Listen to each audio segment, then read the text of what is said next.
and to fair and transparent election within the period specified by the Constitution of Pakistan. تو پھر اس کا مطلب ہے سر جو سپریم کورٹ نے ڈیسائیڈ کیا ہے اس کو ہی فالو کیا جائے گا. کہہ تو رہی ہے پی ٹی آئی کہ ہم مطمئن نہیں ہیں اس فیصلے سے لیکن ہم اس کو ایکسپٹ کرتے ہیں, تو اب اس کو فردر چیلنج تو نہیں کیا جائے گا یا کوئی اور نئی درخواست تو نہیں دائر کی جائے گی؟ نہیں, اس کو چیلنج نہیں کیا جائے گا بالکل. یہ سپریم کورٹ کے اس فیصلے کو ہم ایکسپٹ کرتے ہیں. اس میں ہماری ٹاپ لیڈرشپ کی طرف سے بھی یہی بات ہے کہ یہ فیصلہ جو ہے یہ درست ہے اس حد تک, اور انٹینشن بڑی کلیئر ہے سپریم کورٹ کی بھی. آپ نے دیکھا کہ چیف صاحب نے جس طرح سے رات کو ہی عدالت لگ گئی اور اس میں عدالت میں انہوں نے بیٹھ کے باقاعدہ طور کے اوپر جو اس کی وضاحت بھی کی, کلیریفائی کیا, اور وہ آرڈر جس کے ذریعے یہ سسپینڈ کیا گیا تھا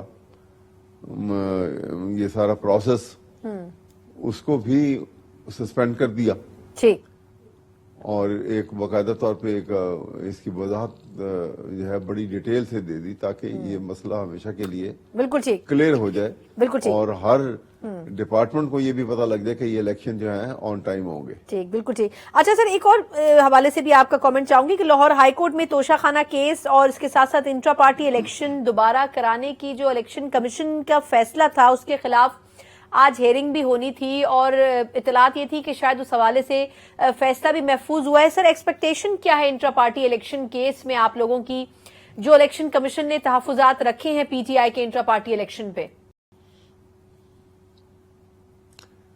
دیکھیں, جو الیکشن پی ٹی آئی نے کروائے اپنے, وہ بالکل قانون کے مطابق اور ضابطے کے مطابق بالکل درست کروائے ہیں, کیونکہ یہ ایک ایسی اسٹیٹ ہے کہ الیکشن جنرل الیکشن جو ہیں وہ سر پہ ہیں, اور ایسے موقع کے اوپر یہ متحمل نہیں ہو سکتی پی ٹی آئی کہ وہ پورے پاکستان سے ممبرز کو اور کارکنان کو تمام کو بلائیں یک جگہ پہ, اور پھر ایک بڑا جمگٹھا ہو, بڑی گیدرنگ ہو, اور پھر وہاں پہ الیکشن باقاعدہ کروائے جائیں اور اس میں کنٹیسٹ ہو.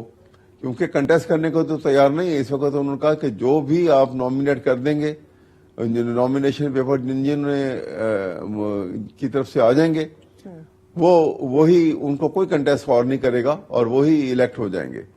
اور باقاعدہ طور پہ وہ الیکٹ ہو گئے, کیونکہ ان کا ارادہ یہ تھا, اکبر بابر کا تو بڑا واضح ارادہ یہ تھا, اس کے پیچھے اسٹیبلشمنٹ جو تھی اس کے ساتھ ملی ہوئی تھی کہ وہ جس وقت یہ ایک بڑے اجتماع اکٹھا ہوگا اور وہاں پہ یہ اسٹیبلشمنٹ کے کندھوں پہ بیٹھ کے اکبر بابر صاحب آئیں گے اور آ کے کہیں گے کہ جی میں نے بھی الیکشن لڑنا ہے. سر, آپ کے خیال میں اسٹیبلشمنٹ اکبر ایس بابر صاحب کو لے کے آئی ہے؟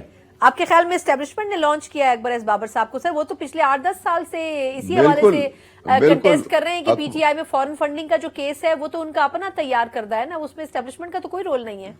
جی, اپنا تیار کردہ ہو گیا, لیکن یہ الیکشن میں جب ایک آدمی جو مستقل پی ٹی آئی کی لیڈرشپ کو اپوز کر رہا ہے, پی ٹی آئی کی مینیفیسٹو اور پالیسی کو اپوز کرتا چلا آ رہا ہے, اور وہ اس کو انہوں نے نکال بھی دیا ہوا ہے, لیکن الیکشن کمیشن نے کہا کہ جی یہ کیونکہ پی ٹی آئی کے بانی ممبران میں سے ہیں لہذا یہ وہ شامل ہیں بیچ میں, اور اس کے بعد یہ کہیں کہ میں باقاعدہ میں اپنے نامینیشن پیپر دینا چاہتا ہوں اور میں الیکشن میں کھڑا ہو رہا ہوں. تو یہ سارا ایک جھوٹا پروپیگنڈا تھا. نامینیشن پیپر انہوں نے کہیں نہیں دیے, کہیں دکھایا نہیں ہے, کہیں کسی میڈیا کو نہیں دکھایا کہ یہ نامینیشن پیپر ہے میرے اور مجھ سے کوئی لے نہیں رہا. اور یہ کس منہ سے دیں گے nomination paper? P T I کا کون سا ممبر ہے جو ان کو سپورٹ کرے گا یا ان کو سیکنڈ کرے گا یا ان کو پرپوز کرے گا؟ دیکھو نا, یہ ایک پارٹی کا ایک اپنا ڈسپلن ہوتا ہے, ایک اپنے ڈائنامکس ہوتے ہیں پارٹی کے. جو کچھ پارٹی کے ساتھ یہ کرتے رہے ہیں, پارٹی کی لیڈرشپ کے ساتھ جو انہوں نے سلوک روا رکھا ہے, اس کے بعد یہ ایکسپیکٹ کریں کہ ان کے ساتھ کوئی یہ باقاعدہ الیکشن لڑیں گے اور ان کو کوئی ووٹ دے گا. لیکن ان کی نیت یہ نہیں تھی. ان کی نیت یہ تھی کہ وہ اسٹیبلشمنٹ کو ساتھ ملا کے ان کے کندھوں پہ بیٹھ کے آئیں گے اور اس گیدرنگ میں آ کے سچویشن کو پریسیپیٹیٹ کریں گے, خراب کریں گے, اور پولیس ساتھ ہوگی, وہ لاٹھی چارج کرے گی, کچھ کو گرفتار کر لیں گے, کچھ کو بھگا دیں گے وہاں سے, اور شام کی خبروں میں ایک خبر لگ جائے گی کہ پی ٹی آئی کا الیکشن نہیں ہو سکا. یہ تھا ان کا پلان, وہ فضل آؤٹ ہو گیا سارا پلان. بالکل ٹھیک. بہت بہت شکریہ احمد اویس صاحب, تحریک انصاف کے سینئر رہنما. ماہر یقیناً انٹرا پارٹی الیکشن کے حوالے سے چیلنجز تو درپیش ہیں پاکستان تحریک انصاف کو, لیکن اکبر ایس بابر صاحب جو کہ اولین پیٹیشنر ہیں اس حوالے سے الیکشن کمیشن میں بھی رجوع کر چکے ہیں, انٹرا پارٹی الیکشن کے اوپر سوالات بھی اٹھا چکے ہیں. ان کے حوالے سے جو تحفظات ہیں پاکستان تحریک انصاف کے, وہ احمد اویس صاحب کی زبانی آپ نے سنے. اسی کے ساتھ پروگرام سے مجھے اجازت دیجیے. اللہ حافظ.